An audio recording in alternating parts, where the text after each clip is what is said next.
The distress call had been weak, barely more than a whisper against the cosmic void, a desperate plea from a dying world, ignored by every major power in the galaxy. The message was simple. "We are under attack. Our cities burn. Our people fall. Please, help us." No one came. The Arathax Dominion had invaded without mercy. A brutal race of conquerors, they swept through the defenseless world like a storm of fire and steel. Their warships hovered over cities, raining down destruction. Their soldiers marched through the streets, executing any who dared resist.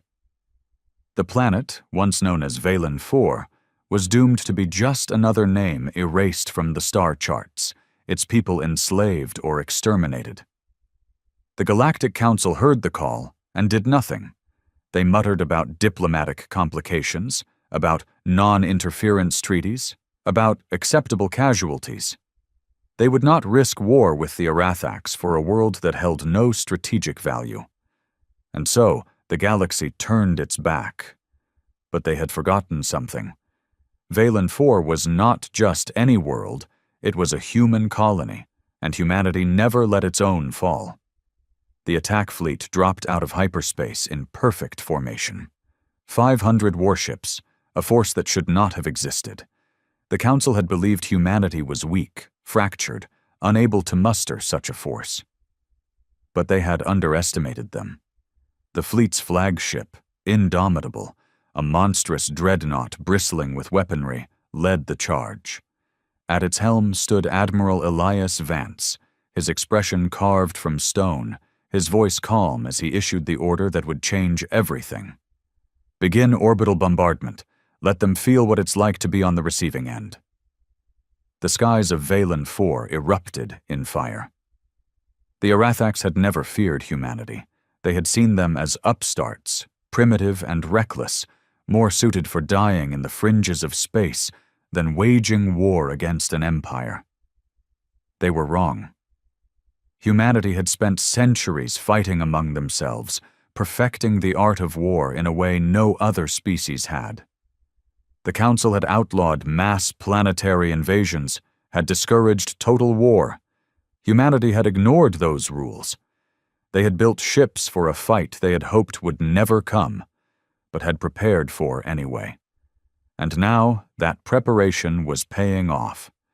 The Indomitable's rail cannons roared, sending slugs the size of buildings into the Arathax capital ships, tearing through shields and armor like paper. Human corvettes swarmed enemy formations, weaving between their lumbering ships and gutting them with precision strikes. Drop pods rained down like falling stars, each one carrying soldiers clad in exosuits, their armor designed to withstand the worst the galaxy had to offer. They landed in the streets of burning cities, and did not stop. The Arathax expected them to be slow, to be burdened by their heavier armor. Instead, they moved like demons, striking fast and hard, pushing through enemy lines with relentless efficiency. Humanity fought like a species that had spent its entire existence waging war. The battle raged for hours.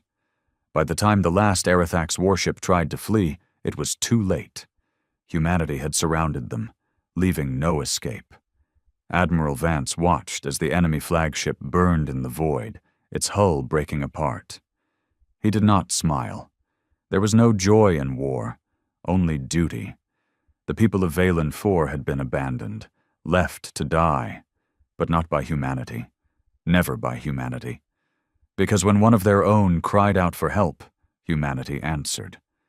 And they came with fire.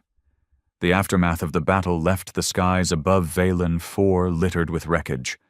Burned-out husks of Arathax warships drifted in the void, their shattered remains a grim testament to humanity's response. On the ground, the fires still smoldered, buildings reduced to rubble, bodies, both human and Arathax, scattered like discarded dolls. Admiral Elias Vance stood on the bridge of the Indomitable, staring at the ruined landscape below. His fists clenched at his sides. Victory had come, but at a cost. Thousands of colonists had died before the fleet arrived. Entire cities had been razed. The Arathax had made sure that even in defeat, they left scars. "Admiral," a voice broke his thoughts. It was Captain Layla Monroe, his second-in-command. "The ground teams are securing the last of the Arathax prisoners. Resistance has ceased." Vance nodded, his face unreadable. "Casualties?" "Heavy, sir, both military and civilian." He exhaled slowly. The cost of war was always blood, but that didn't mean it had to be in vain. "Open a channel to all surviving colonists," Vance ordered. A moment later, his voice was broadcasted across the ruined planet. "This is Admiral Elias Vance of the Terran Defense Fleet. The Arathax are defeated. Your home is yours once more. We came because no one else would, because humanity does not abandon its own. We mourn the dead, but we stand for the living. And to the Arathax," he paused, his voice cold as steel.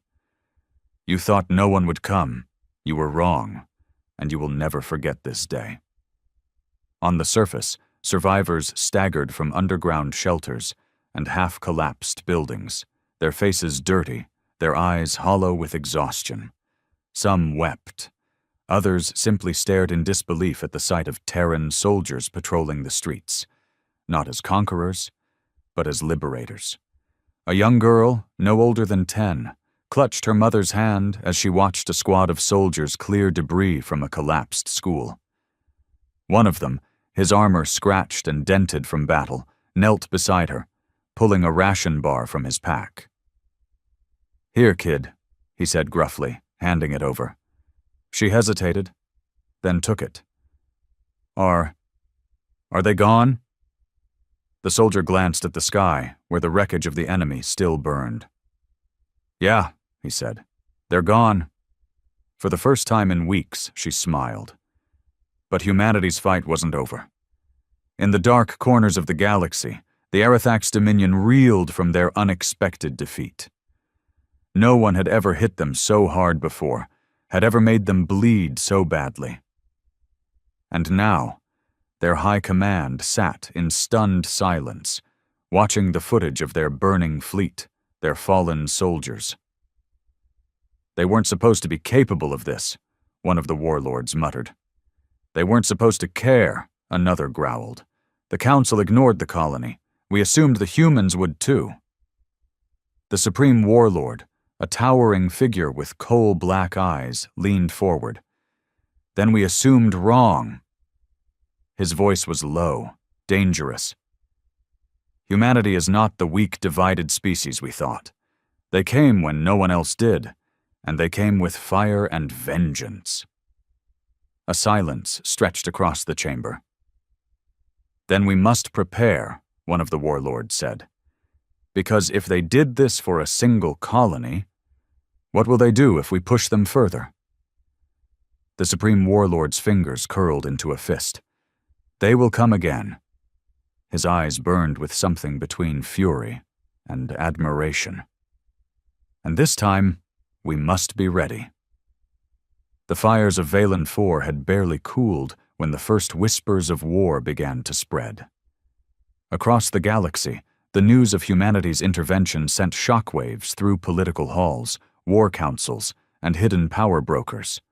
No one had expected them to act. No one had believed they had the strength, the will, or the ruthlessness to launch such a decisive strike. But humanity had not only responded, they had annihilated the Arathax invasion force. Inside the Grand Hall of the Galactic Council, an emergency session had been called. Representatives from the major species of the galaxy sat in uneasy silence as footage of the battle over Valen IV played on the central display. The destruction was absolute. The Arathax fleet, which had been expected to crush the colony with ease, had been torn apart with terrifying efficiency. This is madness," Chancellor Valen of the Zephyr Union muttered, rubbing his scaled brow. "How did they do this? They shouldn't have had the numbers, the technology." "They did," a deep voice interrupted. All eyes turned to the Arathax representative, Warlord Sithran. His dark eyes burned with barely restrained rage. His species had never suffered such humiliation. "The Terrans were underestimated," Sithran growled. "A mistake that will not be repeated." A murmur of unease spread across the chamber. The Arathax Dominion was one of the most powerful military forces in the known galaxy. If they were planning retaliation, the war that followed could shatter the fragile peace the Council had maintained for centuries. "Let us not be hasty," Councillor Orvis of the Sithari Alliance said carefully. "Perhaps this was an anomaly, a single instance of human aggression provoked by the attack on their colony. We have long known them to be emotional, protective of their own. This does not mean they are a true threat to the balance of power." Sithran's lip curled in disgust. "You are a fool if you believe that," he snapped. "Look at what they did. 500 warships, soldiers in numbers we did not think they possessed. They crushed us. And when they spoke to the survivors, their admiral made it clear. This was only the beginning." The chamber fell into silence. Then, slowly, a voice spoke from the shadows. "They have been preparing for war." Every head turned as High Speaker Luthen of the Vren Coalition stepped forward. The Vren were an ancient species, their people known for their long memories and careful strategies. They had watched humanity more closely than most. "We thought them chaotic," Luthen continued, his eyes narrowing. "Unorganized, too busy fighting among themselves to be a threat. But we were wrong." He gestured toward the screen, where the Indomitable hovered over Valen IV like a silent guardian. "They are not fractured. They are united. They did not hesitate to act, and they did not ask for permission. This is not the sign of a weak race." A tense silence stretched between the council members. Finally, Chancellor Vilen exhaled sharply. "Then we must ask ourselves a question," he murmured. "One that will determine the future of this galaxy." He looked around the room, eyes heavy with unspoken fear.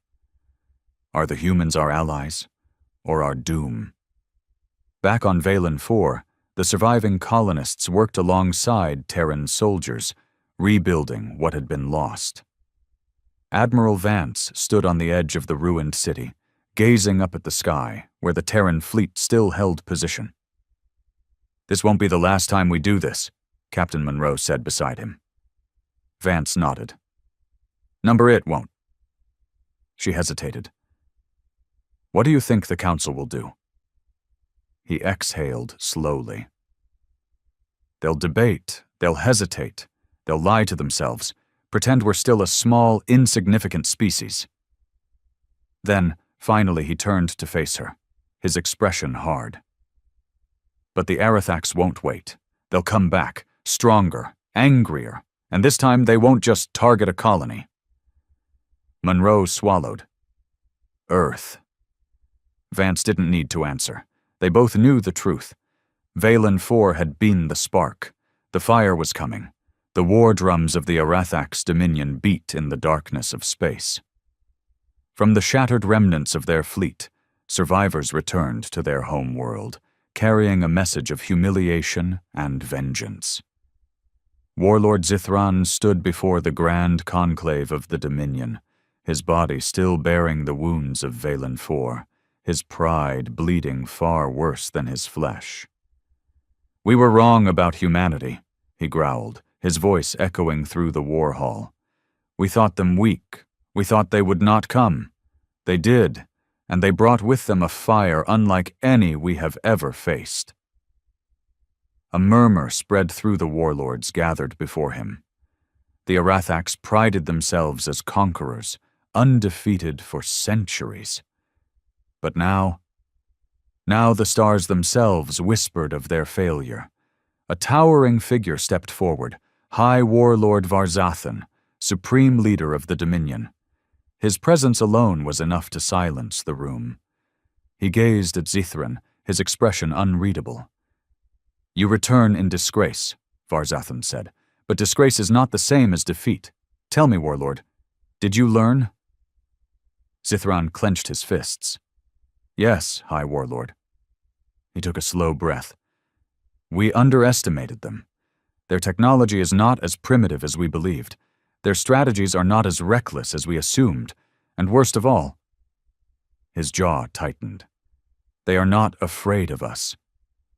Varzathan remained silent for a long moment. Then slowly he spoke. Good.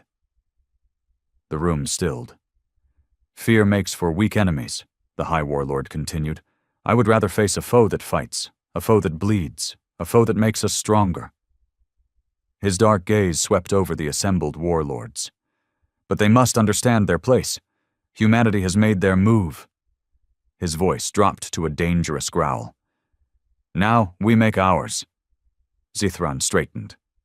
Then you authorize war? Varzathan smiled, a slow, predatory thing. Not yet. He turned to a nearby holomap, where the sectors of space flickered in brilliant blues and reds. Humanity fights with emotion, he mused. They respond when their own are threatened. So we will not threaten their colonies. We will go for the throat. We will make them fear for the homeworld they protect. The warlords stiffened, understanding dawning in their eyes. Earth. On the far edge of Terran space, Admiral Elias Vance stood on the bridge of the Indomitable, watching as the first wave of reinforcements arrived. The fleet was growing. Fast. Humanity had been preparing for war long before Valen IV. The moment the Galactic Council abandoned them, the moment the major powers of the galaxy had dismissed them as insignificant, humanity had known this day would come. And so they had built in secret. They had constructed warships under the guise of defensive expansion. They had designed weapons that the rest of the galaxy had never seen. They had trained soldiers for a war that no one believed they could fight. Vance turned to Captain Monroe. Status report. 20 additional warships arrived from the Martian shipyards this morning, she said. We're integrating them into the fleet now. Ground forces are cycling through training rotations. Morale is high.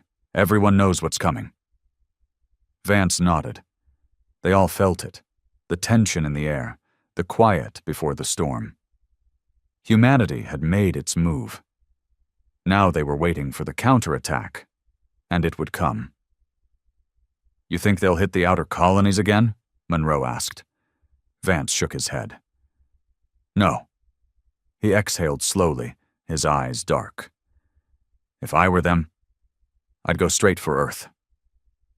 Monroe's expression hardened. Then we need to be ready.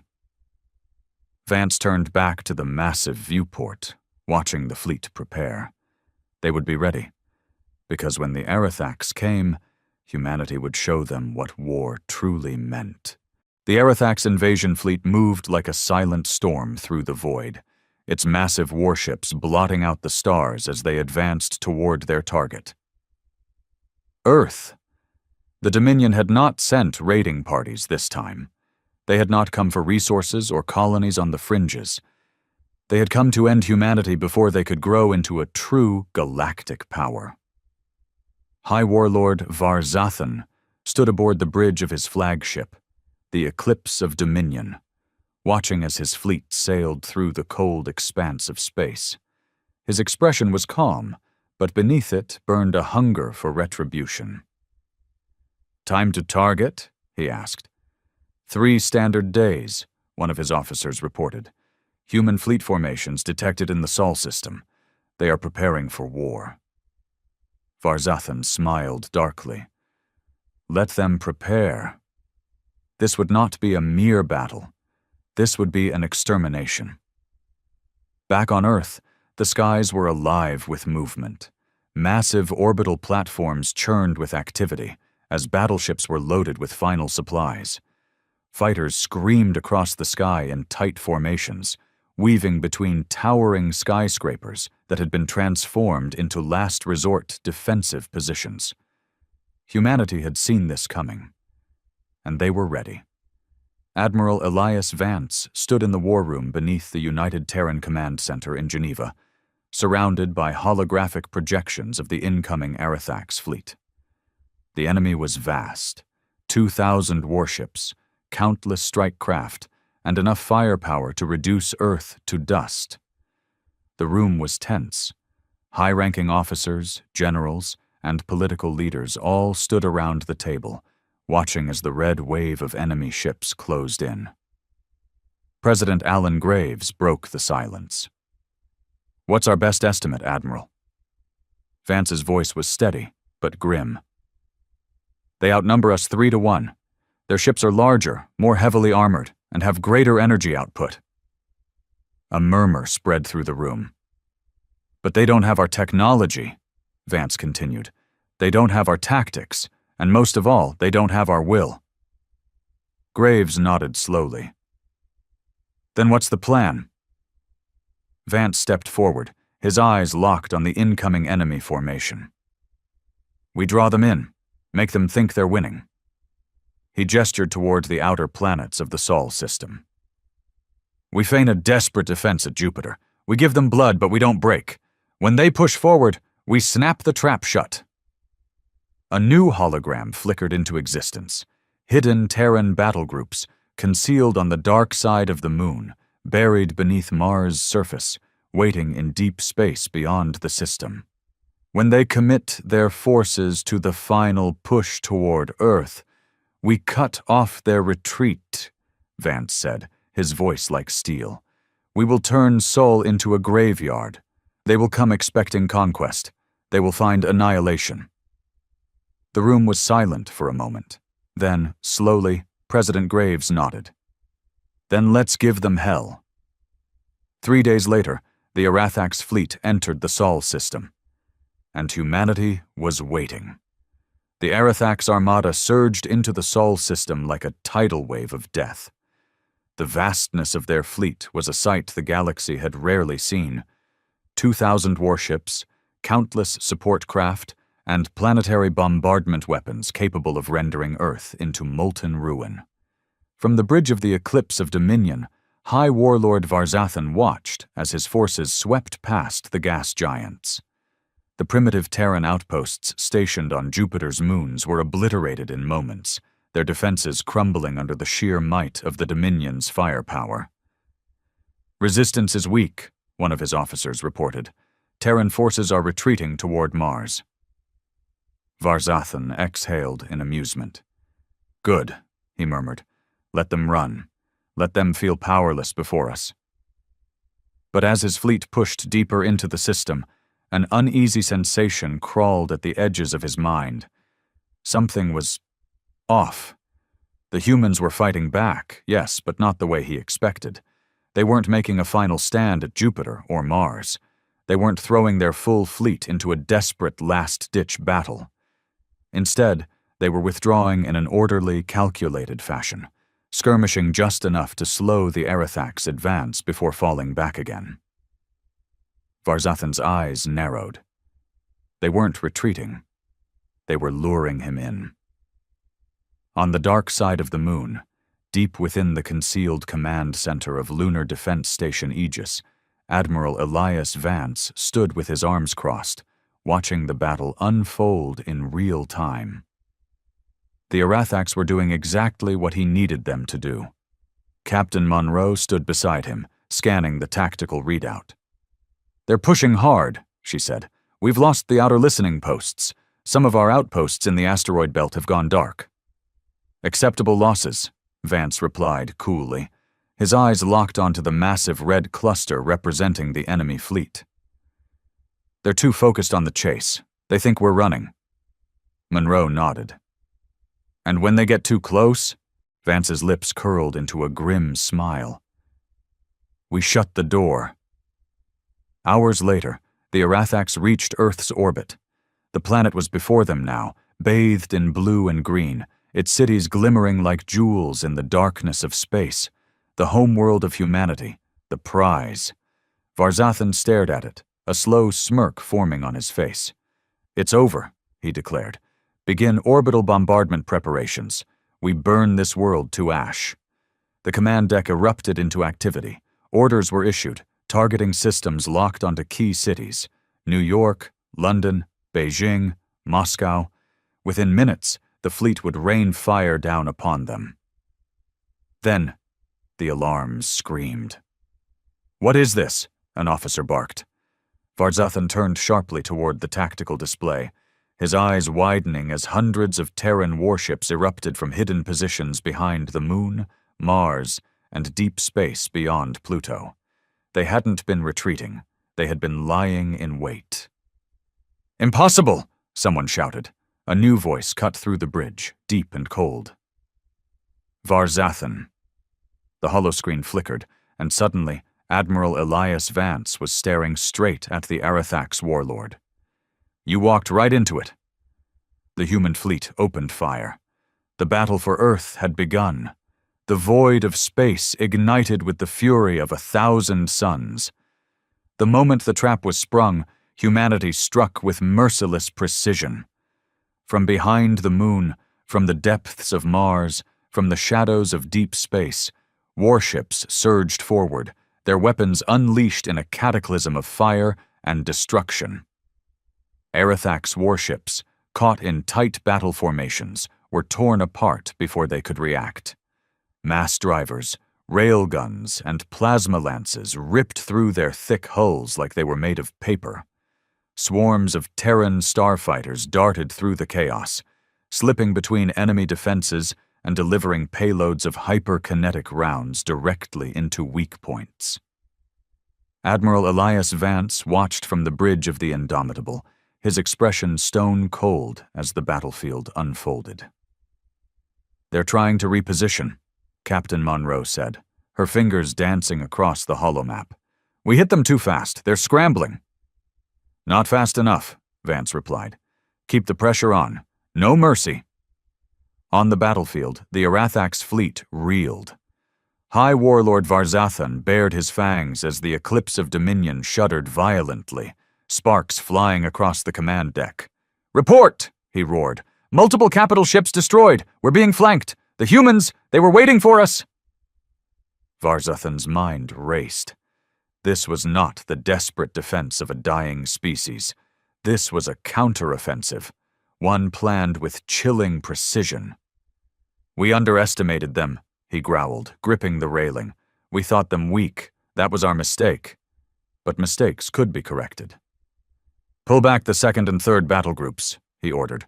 "Regroup and push forward. Crush their flanks. Break their encirclement."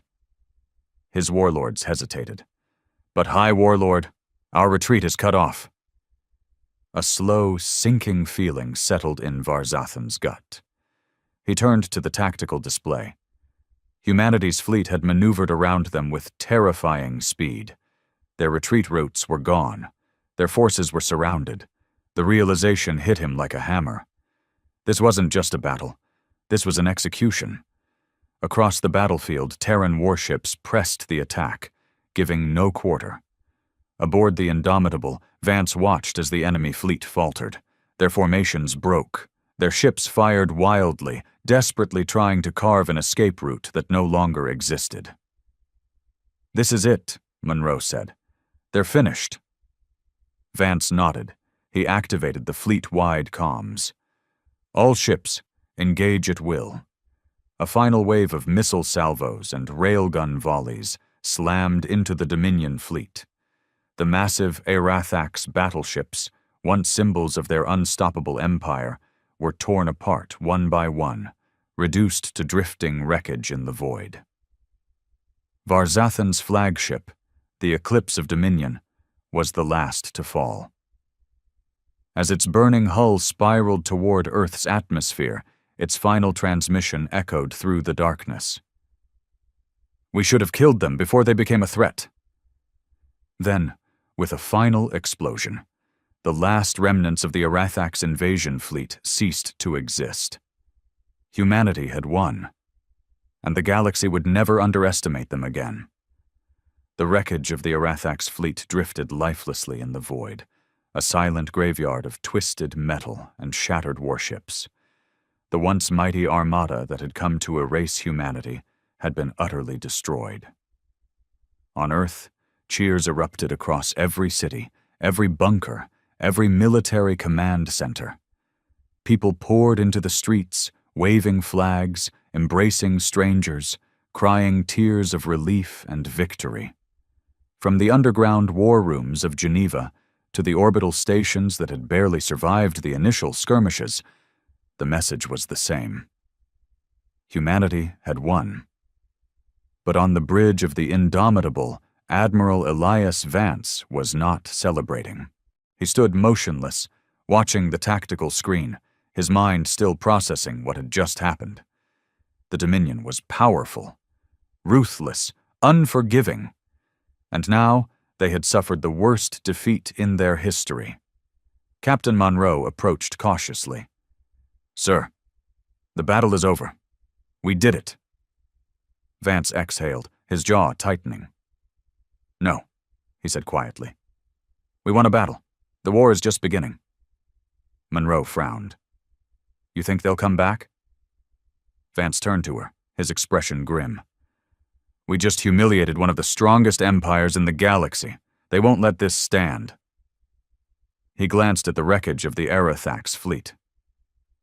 "Next time," he said, "they won't just send an invasion force." He met Monroe's eyes. "They'll send everything."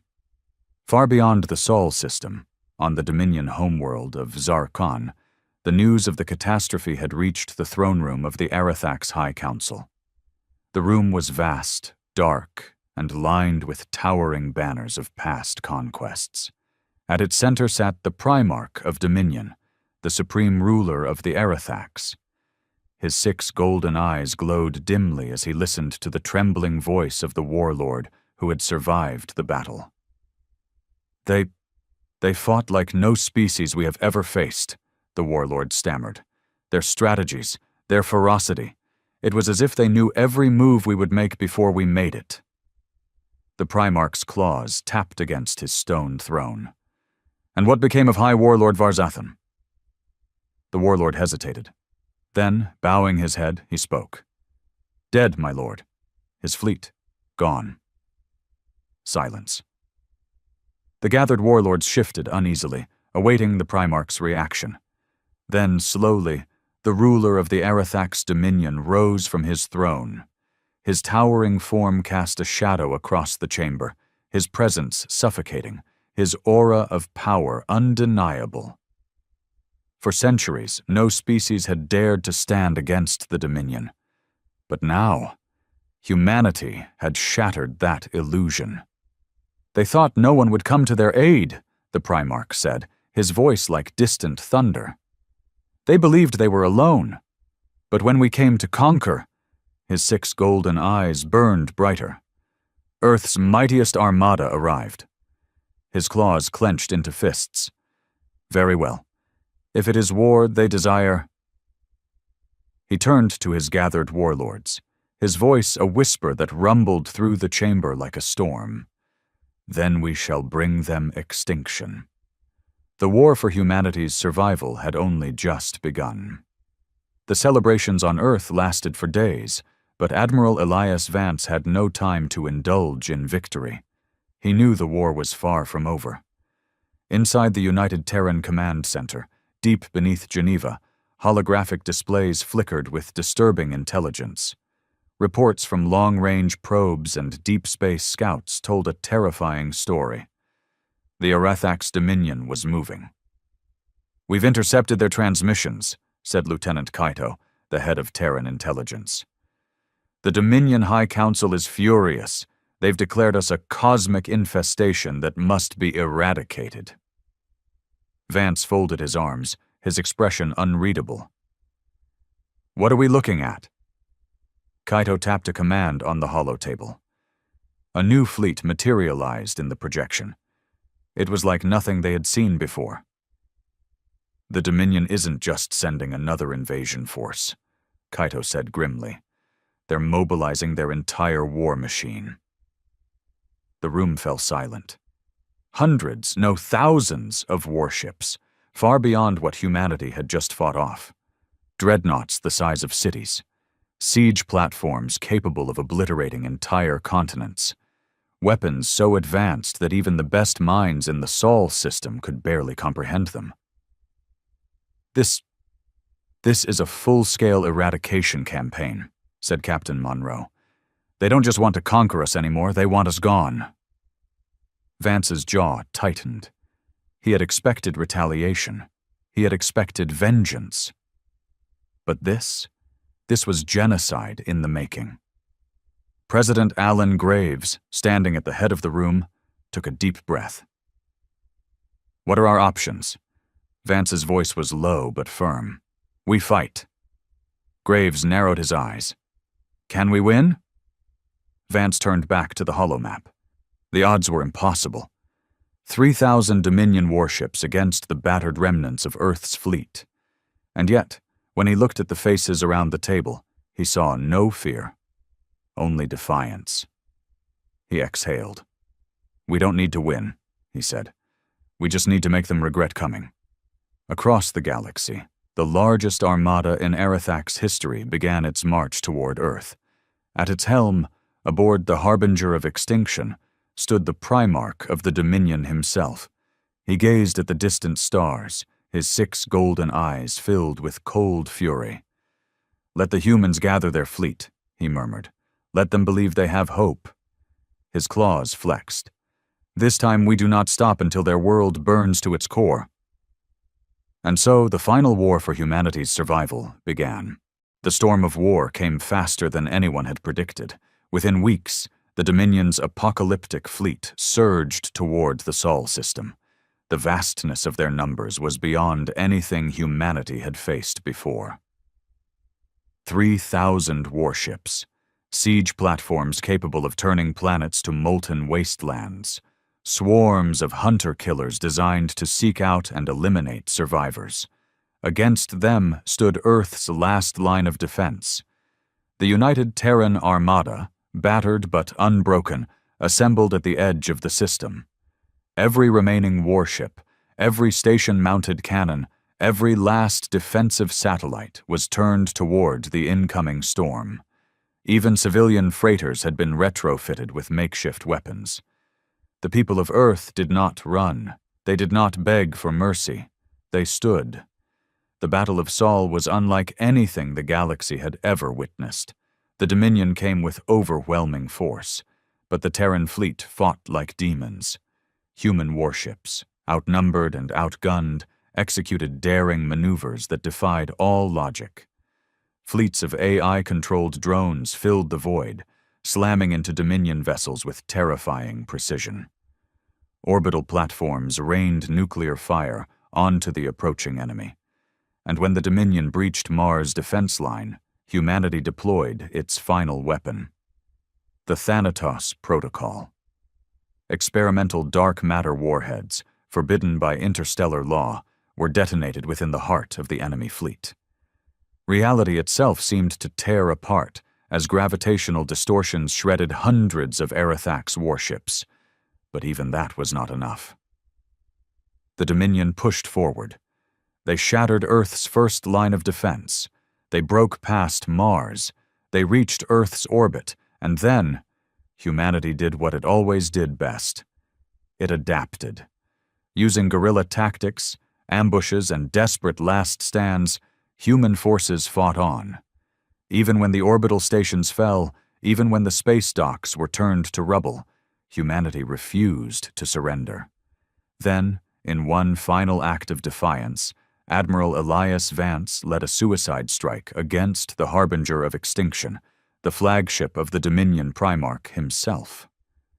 With his last breath, Vance detonated the Indomitable's reactor, taking the Arathak's leader with him. The Dominion fleet, leaderless and bleeding, hesitated, and humanity seized the moment. From hidden bunkers on Earth, from the last surviving warships, from the depths of the asteroid belt, humanity struck back with everything they had left. The once invincible Arathaks broke, and when the remnants of their fleet fled, humanity did not pursue them. They simply watched.